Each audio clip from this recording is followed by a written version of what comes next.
Natalie Mordovtseva from 90 Day. The Last Resort recently revealed she's enrolled in college and has finally shared what she's been studying following her breakup with Josh Weinstein. Natalie, who had already been through 2 failed marriages, first gained attention when she moved from Ukraine to the small town of Sequim, Washington, to marry Mike Youngquist. However, their relationship quickly unraveled. Mike wasn't supportive of Natalie's aspirations to become a Hollywood actress and model, leading her to leave him and start dating Josh, a modeling agency CEO. Despite dating Josh for 3 years, he never officially accepted Natalie as his girlfriend. Their relationship ultimately ended after a stint in couples therapy on The Last Resort. Amid this chapter of her life, Natalie surprised fans by announcing she's now attending college. She recently gave her followers a peek into her current academic focus via Instagram stories. In the post, a tablet displaying notes on social psychology sat on a neatly arranged desk, complete with a lit candle, bowls of fresh fruit, and drinks.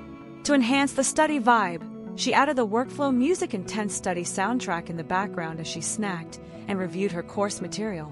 Before moving to the U.S., Natalie had studied journalism and psychology in Kiev, though she eventually shifted her focus to modeling and acting after winning a beauty pageant. She claimed to have appeared in 10 films and various ad campaigns. After obtaining a K-1 visa, she moved to the U.S. in pursuit of her Hollywood dream, but quickly realized it wouldn't come to life while living in rural Washington. She left Mike soon after arriving, but was reluctant to finalize their divorce, concerned it could impact her legal status in the country. Natalie hoped that dating Josh would give her a foot in the door of the entertainment industry.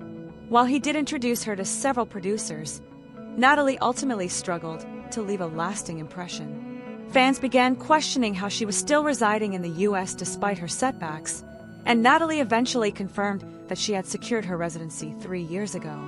She assured viewers she wasn't at risk of deportation or homelessness, citing stable living conditions and access to student housing through her college. When Natalie first mentioned returning to school, many fans were curious about her chosen field. It now appears she's leaning into psychology, perhaps returning to her original academic interests. After 6 years in the U.S., without a major breakthrough in acting, or modeling aside from her frequent reality TV appearances, Natalie may be shifting her focus to a path where she can thrive long-term. After watching the latest episode of 90 Day Fiancé Season 11, I'm more convinced than ever that Juan David Daza is looking for a way out of his relationship with Jessica Parsons. Juan and Jessica met on a cruise ship where Juan worked as a bartender. At the time, Jessica's first marriage was ending, and she was smitten with Juan. The two began a long-distance relationship, with Jessica based in Wyoming and Juan in Cali, Colombia. 90 Day Fiancé's Jessica and Juan got engaged, and Jessica became pregnant with Juan's child. The family reunited on 90 Day Fiancé after Juan was granted his K-1 visa and moved to Wyoming. However, the reunion was not all they dreamed. The couple lacked privacy, living in a small house with their son, as well as Jessica's 2 sons from her first marriage. Juan was dismayed to find that their bedroom didn't even have a door. Furthermore, old issues resurfaced when Jessica's best friend brought up Juan's past infidelity. Juan found it hard to adapt to life in America, and he faced a growing urge to return to his carefree life at sea. As Juan struggled to adjust to his role as a stay-at-home father of 3 in a small town, he admitted to producers that he was toying with the idea of going back to work. Juan never officially left his job as a cruise ship bartender, and his boss had been reaching out to offer him work. Juan knew Jessica wouldn't be happy with the idea of him leaving, so he kept his dilemma a secret from her. Juan's lack of communication with both Jessica and his employer is a major red flag. He avoided telling Jessica something that would completely change their future, even as they were in the middle of wedding planning, and he was finally spending time with his son. Even worse, Juan's failure to resign from his job in the first place makes me think this was likely his plan all along. While Jessica was under the impression Juan was finally there to stay, he always had one foot out the door. When Juan finally worked up the courage to tell Jessica about his plans, she reacted exactly as had expected. Jessica refused to entertain the idea of Juan leaving again for months at a time. She told him that if he wanted to keep being a bartender on ships, he might as well go back to his family in Colombia, because she wasn't interested in bringing a man into her son's lives who wasn't there to stay. Jessica is obviously completely unwavering in her stance on Juan's job. I suspect this was a conversation they'd had many times, with Juan already aware of how strongly she felt about it. Yet he seemed hesitant to close the door on his fun, carefree life. This is a sign of Juan's larger commitment issues.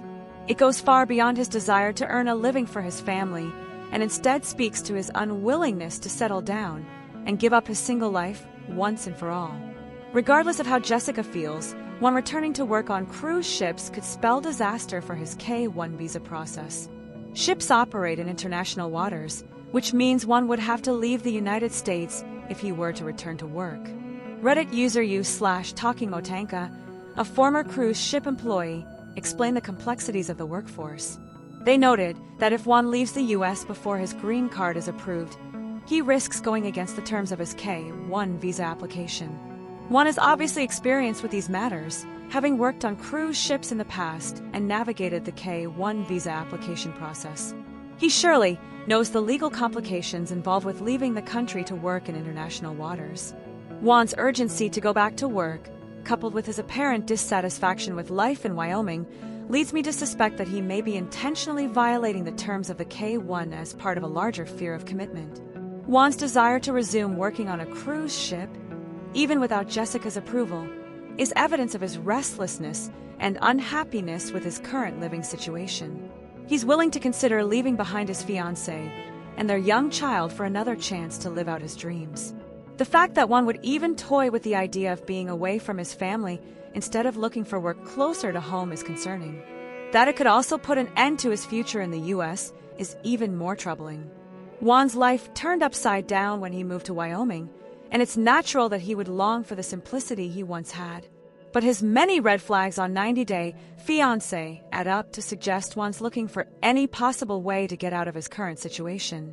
Juan has a history of infidelity, and he quickly dismissed the possibility of establishing a career in Wyoming. Juan doesn't seem ready to commit to Jessica, and his flirtation with the idea of leaving her behind for a life at sea tells me he's nowhere near ready to settle down.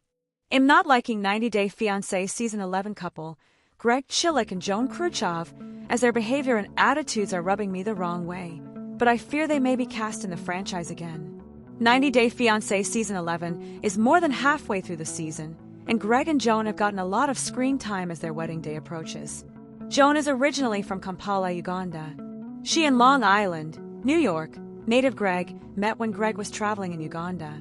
They had an initial spark that led to more after they reconnected on social media. Greg was a 35-year-old part-time baker who, admittedly, never held down a real job when he entered the franchise. And 27-year-old Joan abandoned her NGO director job to come to America and be with Greg. I've noticed several red flags between the pair. Video game addicted Greg had turned down a good state job opportunity, while Joan was full of unhealthy ultimatums. The pair don't seem to function in an adult relationship well, as they rely on Greg's mother, Lucille, a lot, and their treatment of her irks me. Greg lives in his mother's house, and before Joan arrived, Lucille did everything for Greg.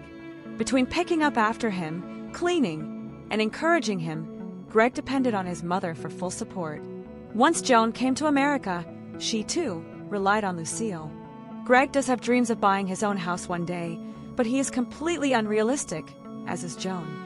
Joan wants the timeline to move out to be 6 months, but Greg knows he won't have the funds by then. Moreover, Greg won't compromise and move into an apartment, which I find annoying.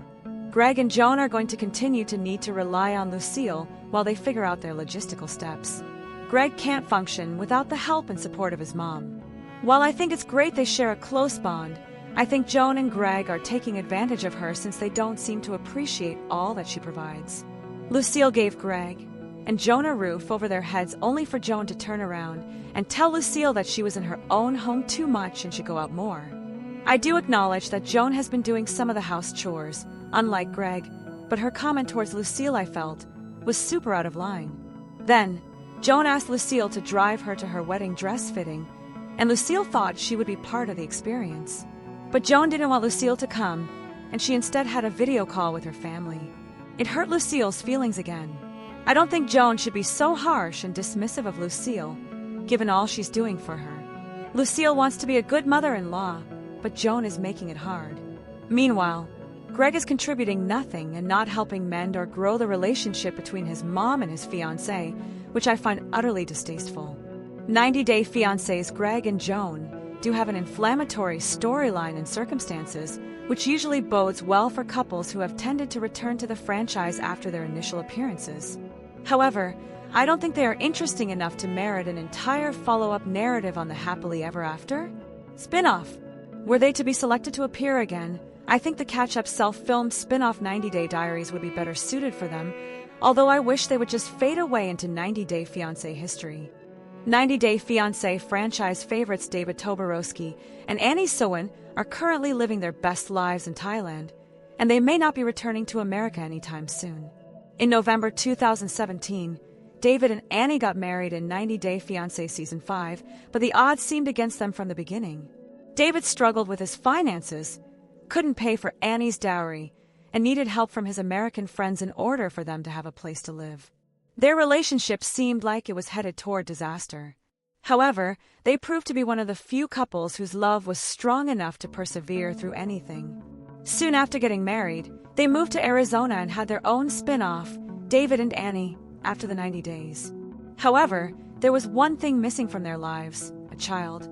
In 2023, they were ready to have a child together, and in 2024, they underwent IVF treatments. They announced the pregnancy later that year in June and quickly moved to Thailand. While it seemed as though their stay wasn't going to be permanent, the couple might be changing their minds. In late 2024, David and Annie moved to Thailand to make sure their future daughter would have dual citizenship. The couple used their time in Thailand to also reconnect with Annie's family and enjoy the sandy beaches until they announced their birth of Minthira on March 11th. On Instagram, they shared their wonderful news and wrote, "With hearts full of love and joy, we are thrilled to announce the arrival of our beautiful baby girl." Since the birth of their daughter, David and Annie have shared many updates on social media about their growing family. In April, they were able to accomplish their goal of establishing their daughter's dual citizenship.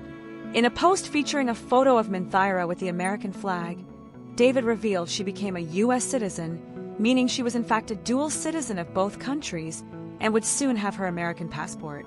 While it seemed like the 90 Day Fiancé couple's original plan included a more permanent return to America, that may no longer be the case.